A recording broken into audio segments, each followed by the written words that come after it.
Today, we are going to know about letter writing. Letter is a written message conveyed from one person to another person. Generally, a letter is sent through post. A letter should be in the correct format, short and to the point, relevant, free of any grammatical or spelling mistakes, polite even if you are complaining, and well presented. Letters are of two types. One is formal and the other is informal. Formal letters are also called as official letters. These official letters are written to the collector or to the editor or to the commissioner or to the principal. Now, informal letters are personal letters that are written to the parents or brother or sister or relatives or friends. Now, let us see the components of a letter in detail. Sender's detail. In this, we first write the name of the person who is writing the letter. Then we write his designation, his name of the company or institution, then his town or city, mobile number, email, ID, etc. Then the next component is date. While writing the date, usually we write 21-09-2020. But the standard international convention of writing date is 21st September 2020. 21 September. The name of the month, the spelling of the month should be completely written without any punctuation marks beside it, and we have to write 2020. This is the standard international convention of writing the date. Then receiver's details. In receiver's details, we write the name of the person who is receiving the letter first. Then we will write his address as shown here. Then salutation. Salutation is a greeting used in the letter. Generally, we use sir. Sometimes we may write dear sir or dear madam. Then subject line. The subject line should be in 3 or 4 words to let the reader know the broad purpose of the letter. Then body of the letter. It should be written in 2 or 3 paragraphs separately. The introductory paragraph should clearly state the purpose, whether it is to lodge a complaint, to make an inquiry, or to request something. The main body should clearly state the points that you want to make. The concluding paragraph should outline what action you would like the receiver to take. Then, complimentary clause. We write yours sincerely if we mention the name of the receiver. We write yours truly or yours faithfully if we mention dear sir, dear madam or sir. Then yours obediently if we write for superiors. Then the last component is signature block. The signature of the writer is placed under the complimentary clause. The signature of many people may not be clear enough to be read.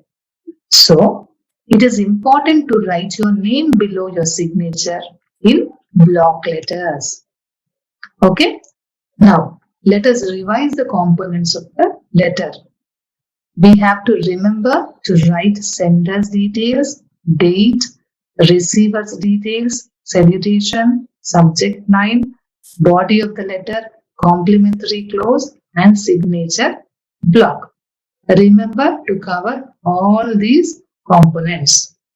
Now, Let us know about formal letter. There are various types of formats, but here we can see only two formats. The first one is indented format and the second one is blocked format. This indented format is the traditional style of writing a letter. We used to write this letter with punctuation marks. We used to write the letter uh, from the left margin. We used to write to address, from address, and salutation and complimentary clause. Everything is written in the format shown here. Okay, let us see a indented format letter written by a student. The student is writing a letter to the principal of the college requesting him for TC, bona fide and conduct certificates.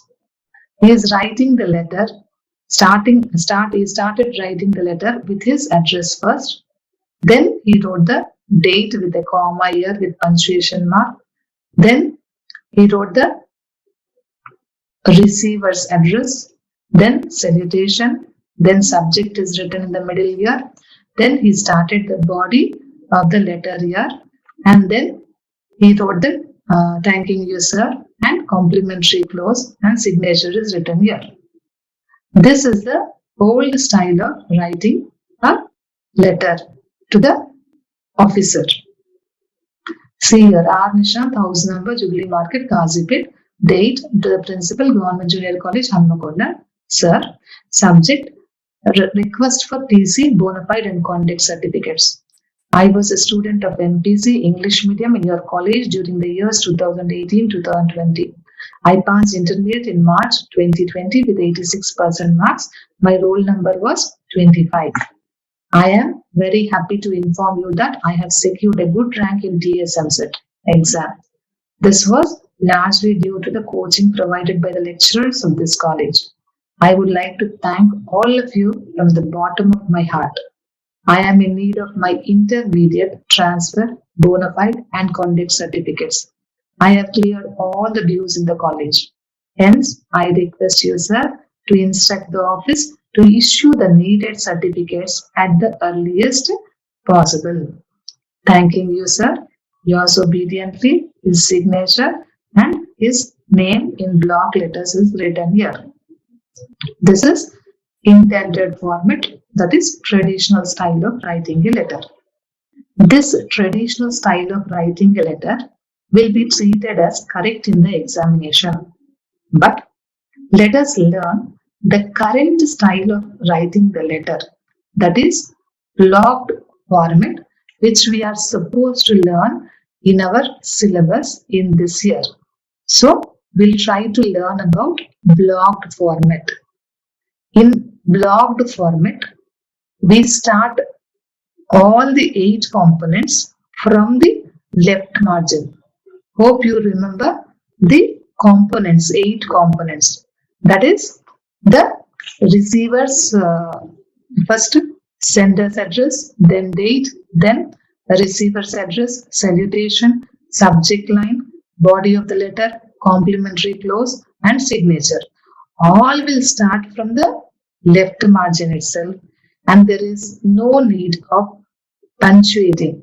We do not use punctuation marks in this format. Blocked format is actually easy than the traditional style of writing a letter, that is in indented format. So let us learn how to write the letter in blocked format. There is a question in page number 102. Write a letter to the principal of your college requesting him to issue your transfer, bona fide and conduct certificates.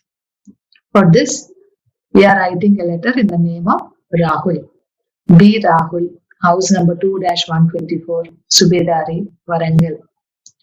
We have to leave a line space and then write the date, 8 July 2020. Whatever date it is, you write the date in which we are writing the letter. The principal, Government Junior College, Hanmakonda. Then sir. Then subject, request for transfer certificate. I was a student of CEC English medium in your college during the years 2018 to 2020. I passed intermediate in March 2020 with 70% marks. In view of my degree admission, I am in need of my intermediate transfer, bona fide, and conduct certificates. I have cleared all the dues in the college. Hence, I request you, sir, to instruct the office to issue me the needed certificates at the earliest possible. Thanking you, yours obediently, Rahul's signature and B. Rahul in block letters will be written here. Here, we did not use any punctuation marks while writing the sender's address, date, receiver's address, salutation, subject of the letter, body of the letter, or complementary clause or signature. It is the easy way of writing the letter and it is the current style of writing the letter. You have to learn this style of writing the letter. You will get a question to write a letter in your annual examination also. So try to practice writing the current style of writing the letter. Okay, thank you. Let us learn about verb patterns. English sentences follow a certain pattern. There are several sentence patterns in English. Verb patterns refer to what follows a verb. The meaning of the verb is often in the whole pattern, not just in the verb. In the annual examination, a verb pattern is given with an example. You will be asked to make 4 meaningful sentences from the verb pattern given for 4 marks. There are around 9 verb patterns to be learned from text page number 276 of your textbook. Now, let us look at some pictures. It's a classroom. She says, I am a teacher. I am in the classroom. He is Prime Minister Narendra Modi. See, the simple sentences are given here. Narendra Modi is the Prime Minister of India. Narendra Modi is in the Prime Minister's office. She is Mother Teresa. Mother Teresa was a social worker. Mother Teresa was in the streets of Kolkata. Here you can see the picture of soldiers. Soldiers are real heroes. Soldiers are in the Himalayas. Here you can see the picture of Dhoni. MS Dhoni is a cricketer. MS Dhoni is in the hearts of the people. A teacup is seen here. The tea is hot. The teacup is on the table. Flowers are seen here. Flowers are beautiful. Flowers are in the garden. A lion is seen here. The lion is the king of the forest. The lion is in the den. Doctors are seen here. They are doctors. They are in the hospital. Now, look at the simple sentences which we came across below the pictures. We wrote the first sentence here, I am a teacher, and the second sentence is written here, I am in the classroom. Similarly, all these first sentences are written in a column and the second sentences are written in the other column. Now, let us learn what a subject means in English grammar. Subject in English grammar is a person or thing that is doing an action or the person or thing that is the focus of the sentence. Here you can identify the subject in each of the sentences given below. In the first sentence, the subject is I, because I am saying that I am a teacher. So the subject is I. In the second sentence, they denotes the subject. In the third sentence, MS Dhoni is the subject. In the fourth sentence, soldiers is the subject. Like that, we can show what the subject represents in each statement. Now, let us understand what a linking verb means. A linking verb connects the subject with the rest of the sentence. It does not show any action. The most common linking verbs are am, is, are, was, were, being, been, etc. Now, when we look at the sentences, you can easily identify the linking verbs like am, are, is, was, are, and is. Now, look at the first column sentences. Here, in the first column sentences, we wrote, I am a teacher, they are doctors, MS Dhoni is a cricketer, soldiers are real heroes, etc. In each of the sentences, we know what a subject means and what a linking verb is. Now, the rest of the sentence is darkened here. Now, look at the other part of the sentence in each of the sentences. A subject complement is a word or phrase that follows a linking verb and describes or renames the subject of the sentence. In the first sentence, I, the subject, is renamed as a teacher. In the second sentence, they, the subject, is renamed as a doctor. In the third sentence, MS Dhoni is renamed as a cricketer. In the fourth sentence, soldiers are renamed as real heroes. Next, Narendra Modi is renamed as Prime Minister of India. The lion is renamed as the king of the forest. Mother Teresa is renamed as a social worker. The flowers are described as beautiful. The tea is described as hot. The first three, teacher, doctor, and cricketer, are nouns. The other five, real heroes, the Prime Minister of India, the King of the Forest, a social worker, are noun phrases. And the last two are adjectives. So, a subject complement may be a noun or a noun phrase or an adjective. Verb pattern 1 in your textbook 273 is given as a subject, linking verb, subject complement.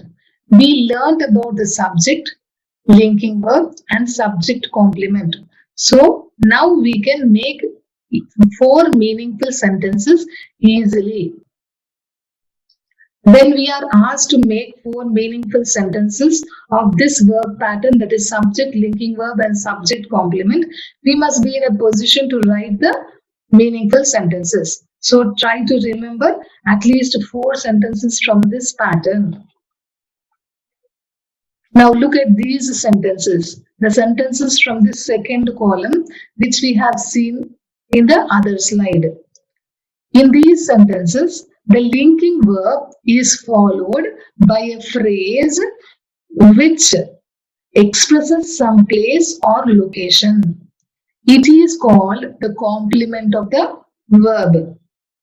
I am in the classroom. They are in the hospital. MS Dhoni is in the hearts of the people. Soldiers are in the Himalayas. Narendra Modi is in the Prime Minister's office. The lion is in the den. Mother Teresa was in the streets of Kolkata. Flowers are in the garden. The teacup is on the table. So, complement of the verb says about the location or place where the subject is. Pattern 2 is given in your textbook as subject, linking verb and complement of the verb. We must be in a position to make 4 meaningful sentences. Here you can see the meaningful sentences given here of the second verb pattern. Try to remember at least 4 sentences from this chart, or you make your own sentences with this verb pattern. In the textbook, page number 273, the discussed 2 patterns are given as verb pattern 1A and verb pattern 1B. The 1A verb pattern shows subject, linking verb and subject complement. And the second verb pattern is subject, linking verb and complement of the verb. Try to make 4 meaningful sentences and learn them. The third verb pattern given in the textbook is their, linking verb, real subject and complement of the verb. We have already learned about linking verb and the subject and complement of the verb. So we can easily make 4 meaningful sentences like there is a book on the table, there is a lotus in the pond, there were biscuits in my bag, there are ants in the sugar, there is a bird on the tree. Like this, try to make meaningful sentences and learn the 3 verb patterns. Now look at the pictures and the simple sentences given below. First one, Rama killed Ravana. They sell fruits. He kicked the ball. He moved the chair. The boy repaired the bike. She made a paper boat. The boy drinks milk. All the sentences are written here. You can see that the subject, verb and object are written in an order here. In these sentences, we can see that a verb denotes an action which passes over from the subject to the object.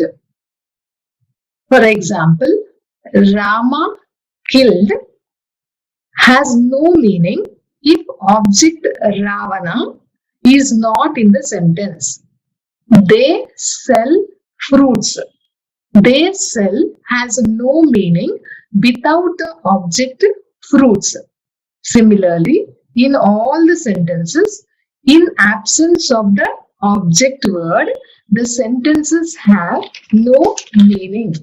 In these sentences, we can see that a verb denotes an action which passes over from the subject to an object. A verb that needs an object to complete its meaning is called a transitive verb. The object answers the question what or whom. Now look at the first sentence. Sita ate an apple. What did Sita eat? We can say that an apple.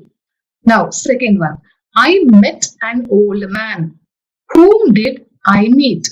We can say that an old man. They sell fruits. What do they sell?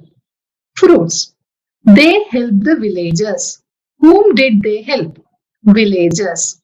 Like this, in all the sentences, the object either answers the question what or it answers whom. You understood what a transitive verb is. Now, look at the pictures and sentences given below here. The sun shines. Fire burns. Ants move. Plants grow. Baby cries. Baby laughs. Birds fly. Dogs bark. All the sentences are written here. You can see that the subject and verb are shown here for each sentence. There is no object here, but still the sentence is meaningful. In these sentences, we can see that a verb denotes an action which does not pass over to an object. A verb that does not require an object is called intransitive verb. They don't answer the questions what or whom. Examples: birds fly, sun shines, plants grow, the dog barks, the child smiled, ants move, the girls are dancing, the boys are playing. This verb pattern 2 is given in your textbook page 274. Subject, intransitive verb, any other expression is optional. You can write or you need not write. Now they will give you an example like some people travel frequently. We have to make 4 meaningful sentences like this. We understood what a subject is and what an intransitive verb is. So we can easily make 4 sentences like dogs bark when provoked. Ants move in a line. The plants grew slowly. Birds fly in the sky. The child smiled. Baby cries. Fire burns rapidly. Now look at the verb pattern 3A of page number 274. It is given as serial number, subject, transitive verb and object. We all know about the subject, transitive verb and object. An example is given here. We draw pictures. Similarly, we need to write 4 meaningful sentences. So, we can write as she ate an apple. We fly kites. He made a boat. She drinks milk. They help the farmers. I sang a song. Now, look at the verb pattern 4 given in page number 275. Subject, transitive verb, indirect object and direct object is given here. There is an example like I sent him a message. Now, after carefully examining this verb pattern, we can easily write 4 sentences as we know what a subject is, what a transitive verb is, what an indirect object is and what a direct object is. Teacher asked me many questions. We brought him a book. She gave her an apple. I sent him a message. They told us a story. Trees give us oxygen. They taught him a lesson. An alternative pattern is given in your page number 275. The pattern shows subject, transitive verb, direct object, preposition, indirect object. Now, the example given here is I sent a message to him. We have to make 4 meaningful sentences. I posted a letter to her.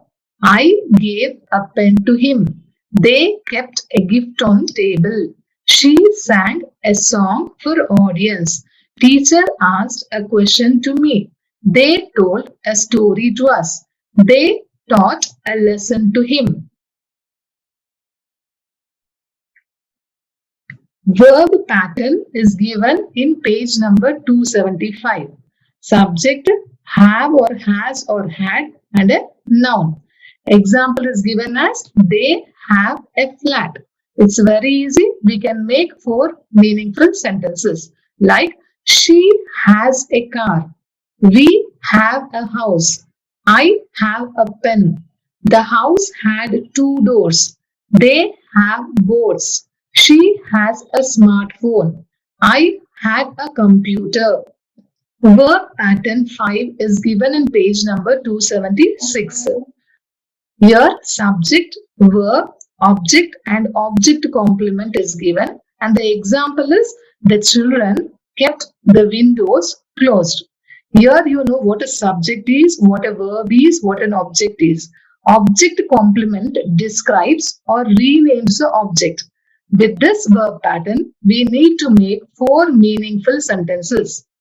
Like, we elected her our leader.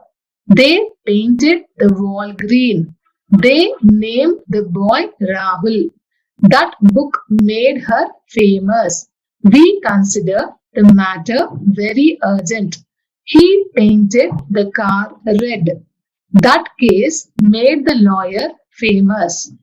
I hope you understood all the patterns given in the textbook now. So you will be given one pattern in question number 13 to make 4 meaningful sentences for 4 marks. So try to learn and write 4 meaningful sentences for each pattern.